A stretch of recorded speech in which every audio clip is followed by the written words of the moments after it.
بسم اللہ الرحمن الرحیم۔ حضرت حلیمہ رضی اللہ تعالیٰ عنہا فرماتی ہیں کہ جب میں حضرت محمد صلی اللہ علیہ وآلہ وسلم کو ان کے والدین کے حوالے کرنے جا رہی تھی اور مکہ کے بالائی علاقے پہنچی تو آپ اچانک غائب ہو گئے۔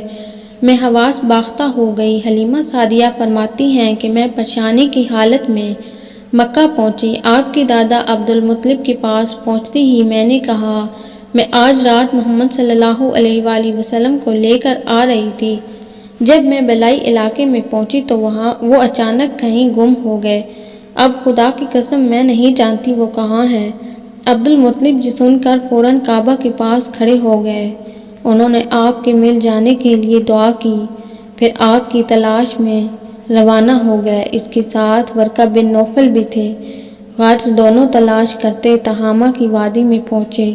ایک درخت کے نیچے انہیں ایک لڑکا نظر آیا۔ اس درخت کی شاخیں بہت گھنی تھیں۔ حضرت عبد المطلب رضی اللہ تعالیٰ عنہ نے پوچھا، لڑکے تم کون ہو؟ حضور صلی اللہ علیہ وآلہ وسلم چونکہ اس وقت تک قد نکال چکے تھے، اس لیے حضرت عبد المطلب رضی اللہ تعالیٰ عنہ پہچان نہ سکے۔ آپ کا قد تیزی سے بڑھ رہا تھا۔ جواب میں آپ صلی اللہ علیہ وآلہ وسلم نے فرمایا، میں محمد بن عبداللہ بن عبد المطلب ہوں۔ یہ سن کر حضرت عبد المطلب رضی اللہ تعالیٰ عنہ بولے، تم پر میری جان قربان، میں ہی تمہارا دادا عبد المطلب ہوں۔ پھر انہوں نے آپ صلی اللہ علیہ وآلہ وسلم کو اٹھا کر سینے سے لگایا اور رونے لگے۔ آپ صلی اللہ علیہ وآلہ وسلم کو گھوڑے پر اپنے آگے بٹھایا اور مکہ کی طرف لے گئے۔ گھر آ کر انہوں نے بکریاں اور گائے ذبح کی اور مکے کی دعوت کی۔ آپ کے مل جانے کے بعد حضرت حلیمہ سعدیہ حضرت آمنہ رضی اللہ تعالیٰ عنہا کے پاس آئیں۔ انہوں نے پوچھا، حلیمہ اب آپ بچے کو کیوں لے آئیں؟ آپ کی خواہش تھی کہ یہ ابھی آپ کے پاس اور رہے۔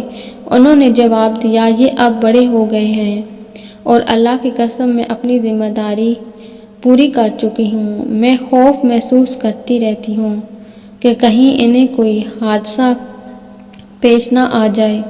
انہیں آپ کے حوالے کرتی ہوں۔ حضرت آمنہ رضی اللہ تعالیٰ عنہ کو یہ جواب سن کر حیرت ہوئی۔ بولے، مجھے سچ سچ بتاؤ، ماجرا کیا ہے؟ تب انہوں نے سارا حال کہہ سنایا۔ حضرت حلیمہ سعدیہ نے دراصل کئی عجیب و غریب واقعات دیکھے تھے۔ ان واقعات کی وجہ سے وہ بہت پریشان ہو گئی تھی۔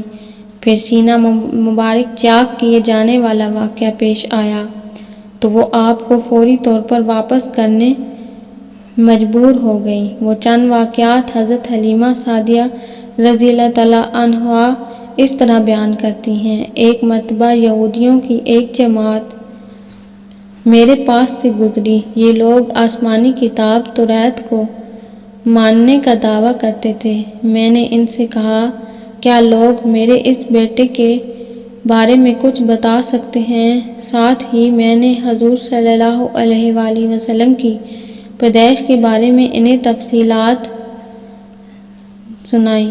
یہودی تفصیلات سن کر آپس میں کہنے لگے، اس بچے کو قتل کر دینا چاہیے۔ یہ کہہ کر انہوں نے پوچھا، کیا یہ بچہ یتیم ہے؟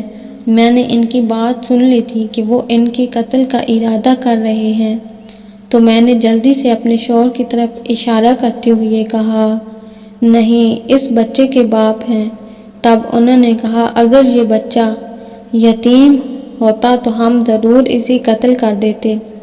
یہ انہوں نے اس لیے کہا کیونکہ انہوں نے پرانی کتابوں میں پڑھ رکھا تھا کہ ایک آخری نبی آنے والے ہیں اور ان کا دین سارے عالم میں پھیل جائے گا، ہر طرف ان کا بول بالا ہوگا۔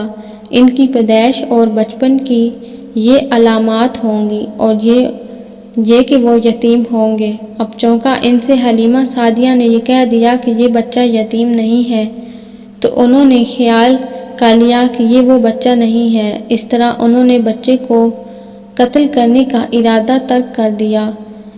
اسی طرح ان کے ساتھ یہ واقعہ پیش آیا۔ ایک مرتبہ وہ آپ کو عکاظ کے میلے میں لے گئی۔ جاہلیت کے دور میں یہاں بہت مشہور میلہ لگتا تھا۔ یہ میلہ طائف اور نخلا کے درمیان میں لگتا تھا۔ عرب کے لوگ حج کرنے آتے تو شوال کے مہینے اس میلے میں گزرتے، کھیلتے کودتے اور اپنی بڑائیاں بیان کرتے۔ حضرت حلیمہ سعدیہ رضی اللہ تعالیٰ عنہ آپ کو بازار میں گھوم رہی تھی کہ ایک کاہن کی نظر ان پر پڑ گئی۔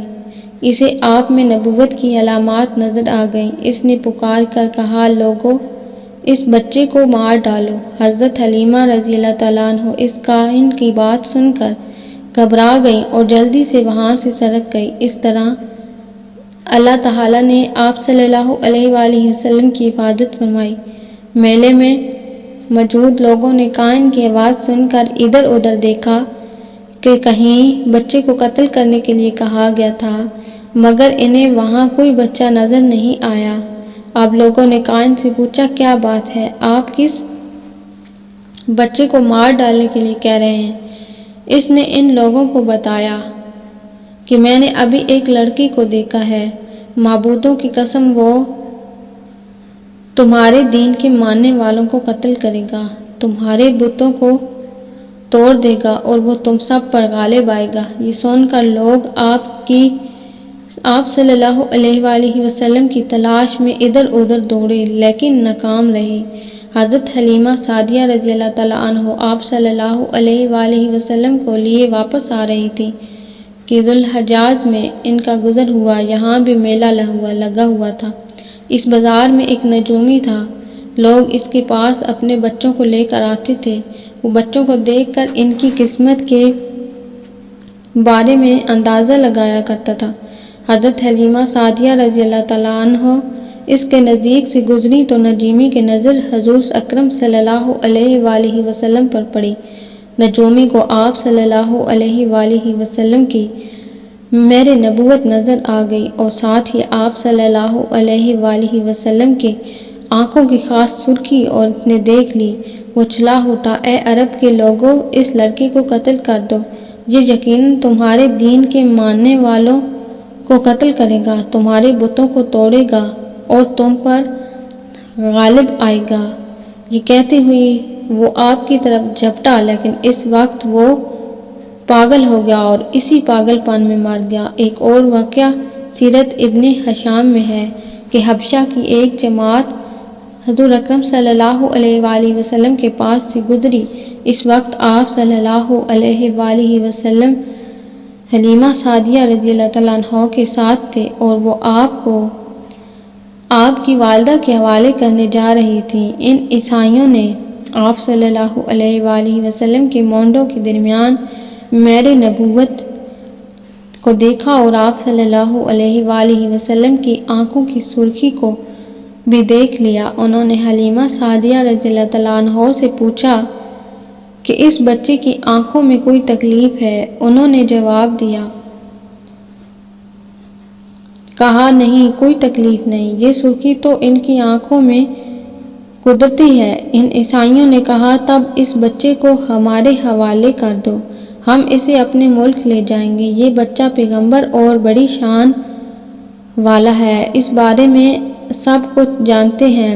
حلیمہ سعدیہ رضی اللہ تعالیٰ عنہ سنتے ہی وہاں سے جلدی سے دور چلی گئیں، یہاں تک کہ آپ صلی اللہ علیہ وآلہ وسلم کو آپ صلی اللہ علیہ وآلہ وسلم کی والدہ کے پاس پہنچا دیا۔ ان واقعات کے بعد حلیمہ سعدیہ رضی اللہ تعالیٰ عنہ اور ان کے خاوند حارث نے فیصلہ کیا کہ اب بچے کو اپنے پاس نہیں رکھنا چاہیے۔